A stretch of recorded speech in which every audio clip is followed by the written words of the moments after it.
Hello my friends, Aimee Esther here, and in today's video I want to share with you what's been happening for my personal health in the month of May of 2021. I have several chronic illnesses, and that's what I make my videos about every single week here on my YouTube channel, how to do life with chronic illness. And because I live with so many chronic illnesses, it's hard to keep up with all the changing things in my life, things that I'm doing that are helping, things that are making things worse, new symptoms that are maybe going away. Okay, I don't know if that's ever happened, but symptoms that are getting better, just like the ups and downs of my life. And so I do a monthly update each and every month. So if you're new here, just know at the end of each month, I share about my personal health and the things that are going on for me. So that's what we're doing today.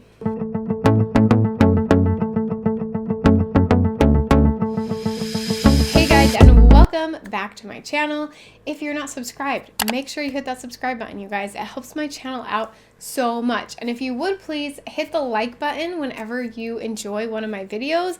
That also helps out my channel so much here on YouTube, and it means a lot to me every time you do. So let's talk about this month of May.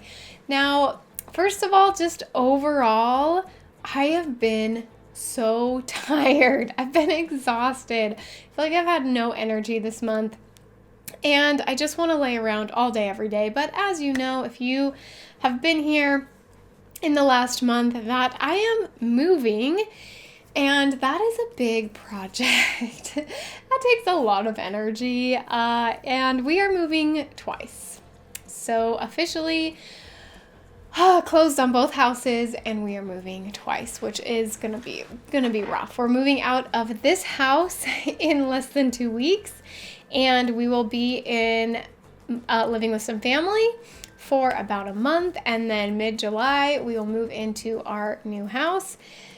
So yeah, it's a lot, but at least we are closed on our house. The housing market is insane right now, and we put in one single offer, got our first offer accepted, and I just feel like we were very blessed. That was definitely a miracle for our family. Cannot believe that happened, and we just know we're supposed to be in this house. The way it's worked out, it's been crazy. It's a crazy story. Anyway, that is a story for another day. But point is, I just feel so blessed that we are moving in, and I'm so happy, but it's so much work to get there. We're in the part where it gets worse before it gets better. So my new house is going to be so much easier to clean. It is smaller. It's only 1,200 square foot that's finished. I'll do a house tour and all of that. But just so you know, my new house videos probably won't be coming out until probably early August, because we're not even moving in until mid-July, and so we still got a minute, but there will be some house tour videos. I have so many projects that will be going on in the house. Luckily, nothing that is urgent. The house is good as it is. There's just things we want to update.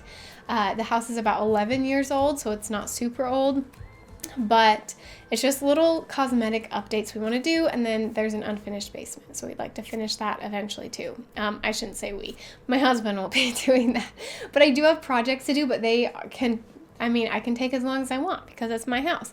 Right now, my projects need to be done right now, which is packing and moving, and I'm just gonna be honest, I've packed nothing. I've done nothing so far because I've been so tired. Every single day I told myself I'm gonna get my camera out, we're gonna start this packing video, I'm gonna take you guys along with me, and I tell myself every day that I'm going to start prepping for moving, and I'm struggling to keep up with the normal stuff.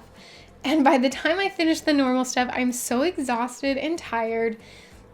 I just have had no energy to do anything extra. And so,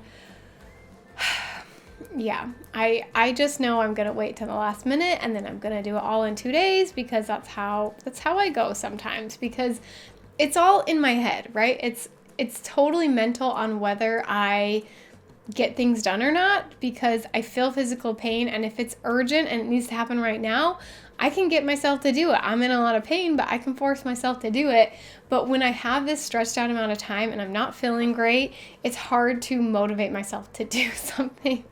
So instead of doing little bits at a time, I have a feeling I'm going to do it all at once, and then I'm going to crash. But Yeah, we're gonna just go live with family, and I might crash for 2 weeks while I live there because I'm trying to do everything at once. But that's definitely the main thing going on. So with my mental health, this month has been up and down. I've shared a lot about my mental health. Honestly, I've shared things, but not details about what's really going on because it is kind of personal.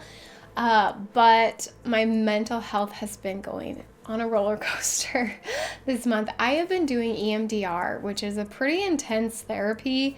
And okay, if you look it up online, like just Google it, it does not sound intense. Like all my therapist does is move her finger back and forth while I watch it, and then we just talk about the thoughts that I had during that time. And it's the weirdest thing because you would not think it would bring up all this stuff, but it does. And it's brought up so many emotions. It's just been crazy. Like I just start crying at random times.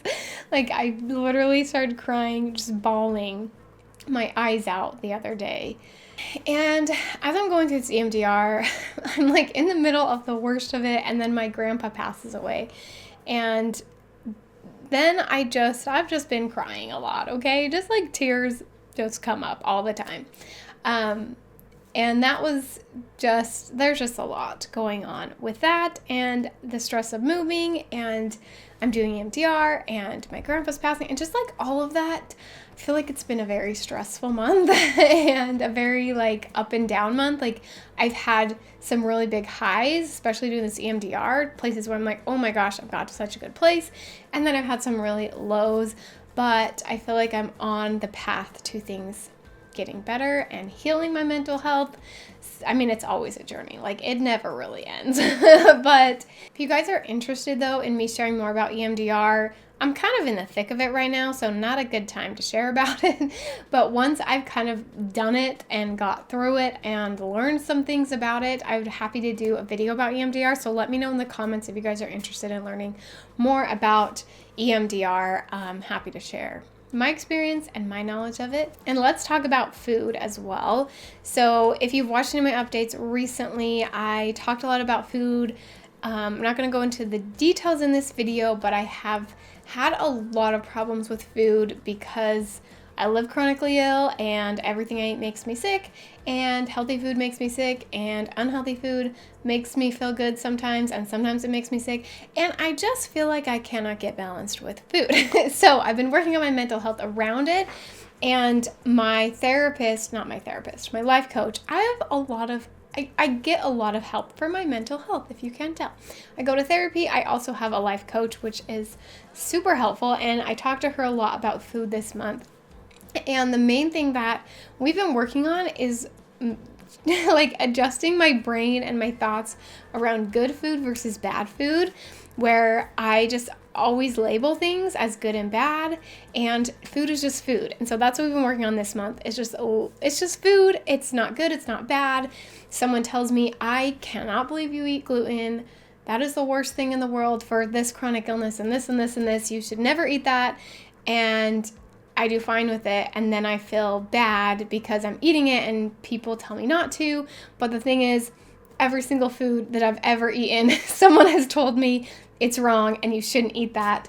And yeah, it's so overwhelming. And so I've been working on allowing other people to have their thoughts and their opinions and comment on my videos and tell me all the things I'm doing wrong with food, allowing them to do that while still knowing in my heart and in my beliefs that there is no good and bad food, that there just is food, and that I can figure out for myself, and what I eat and what's good for me might be different than someone else. And so I'm really working on that. And okay, I said I wasn't going to go into detail, and now I'm going into detail.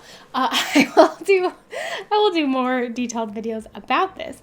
But point is, I feel like my life coach's idea that there is no good and bad is what's really helping me kind of feel at peace with food. and not be so afraid of food and not be afraid to say, you know what, white bread does not make me that sick. And instead of me just feeling so bad because, oh, I can't eat dairy, I can't eat gluten, I can't eat white bread, that's even worse than wheat bread, like telling myself all these bad things when I'm actually finding that some bad things are actually pretty good for me, and I'm learning to not feel bad about that. I think because I share my illness online and so many people have opinions, I feel very scared to share things that aren't healthy, that don't really make me sick. And I did share a what I eat in a week video, and I shared all of it, and I just decided I'm not going to feel bad about it. And that actually helped me a lot to share that video, because I had ice cream and I had a lot of chocolate and I had things that people would have labeled as unhealthy, and I've been able to find really what makes me feel good, instead of just trying to be this be perfect in what other people think I should eat, instead of just eating the way that my body likes and that I like and that makes me feel good. So that was a lot. Okay, I might have to cut out half of what I just said, but I'm usually kind of scattered in these, and that's how this one was today. So I may have to refilm this. We'll see. But that is it for today's video. Yeah, that was very scattered. These are always very scattered, so I'm sorry, but I'll see you on my next video.